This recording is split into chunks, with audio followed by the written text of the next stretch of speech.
Hello student, आज हम पृथ्वी जो चैप्टर 8 है आपका उसके विषय में पढ़ेंगे।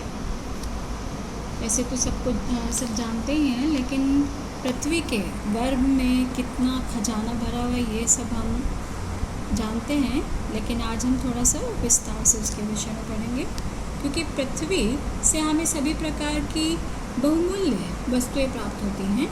हमारे जीवन का मूल आधार पृथ्वी है। यदि पृथ्वी ना होती तो हमारा कोई भी अस्तित्व ना होता। पृथ्वी के बिना हम अपना जीवन की कल्पना भी नहीं कर सकते।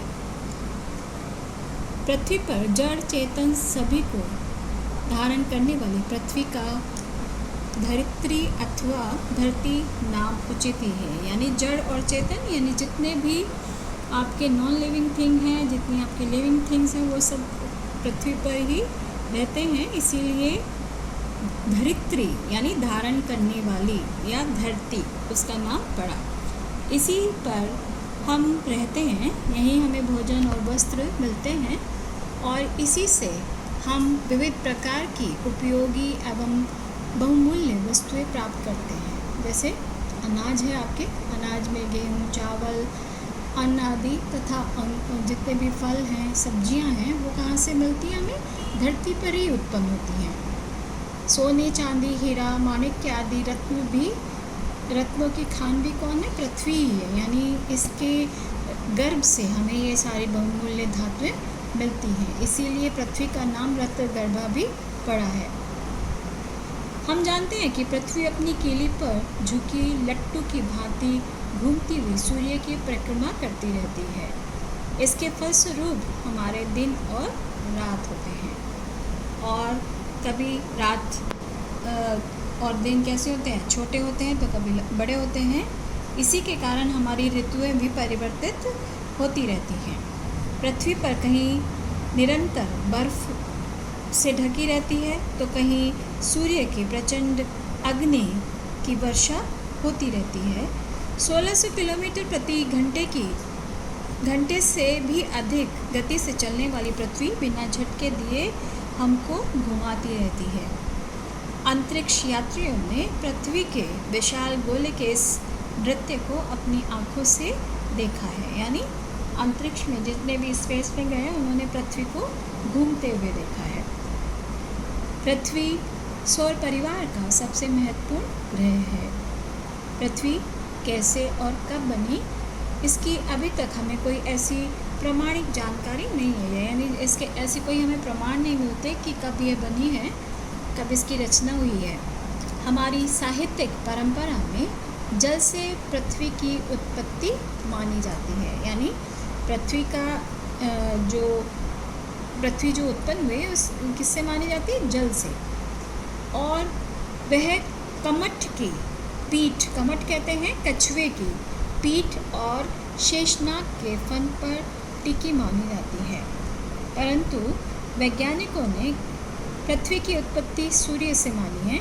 उनका कहना है कि अब से लगभग 10 खरब वर्ष पहले वह किसी कारणवश सूर्य से अलग हो गई और उसका चक्कर काटने लगी।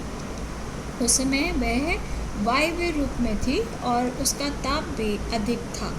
चारों ओर धुआं सा भरा हुआ था।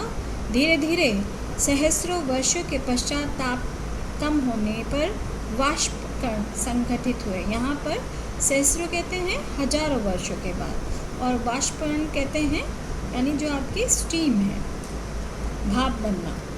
मूसलाधार वर्षा होने लगी। यानी जैसे जैसे गर्मी हुई और भाप बनी, उससे बादल बने और वर्षा होने लगी। पृथ्वी के धरातल की ऊपरी परत अपेक्षाकृत शांत और स्थायी है। यानी जो अपेक्षा कहते हैं तुलना में, यानी जो उसका ऊपरी सतह है पृथ्वी की, वो क्या है? थोड़ा शांत दिखती है। लेकिन पृथ्वी के नीचे जो आपके जैसे भूकंप हुआ या ज्वालामुखी हुआ, उसके विषय में हमें इतना नहीं पता है। ठंडी होने पर उसमें जो सिकुड़न आई है, उससे धरातल पर कहीं ऊंचा और कहीं नीचा हो गया। यानी जैसे पृथ्वी सिकुड़ी तो उसी से पृथ्वी में जैसे नीचा हो गया तो वहाँ पानी भर गया, ऊंचा हो गया तो पहाड़ बन गए। तो ऐसे पृथ्वी का धरातल बना है। नीचे स्थानों पर पानी भर गया और महासागरों तथा महाद्वीपों की रचना हुई। जिस प्रकार सूर्य से पृथ्वी का जन्म हुआ, वैसे ही पृथ्वी से चंद्रमा का जन्म होना माना जाता है।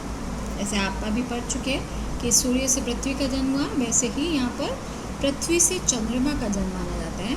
अनुमान है कि पृथ्वी के शैशव काल में कोई विशाल तारा उसके समीप आ गया और उसके आकर्षण से पृथ्वी का कुछ भाग अलग होकर उसकी परिक्रमा करने लगा। तो ऐसे चंद्रमा की उत्पत्ति बताई जाती है।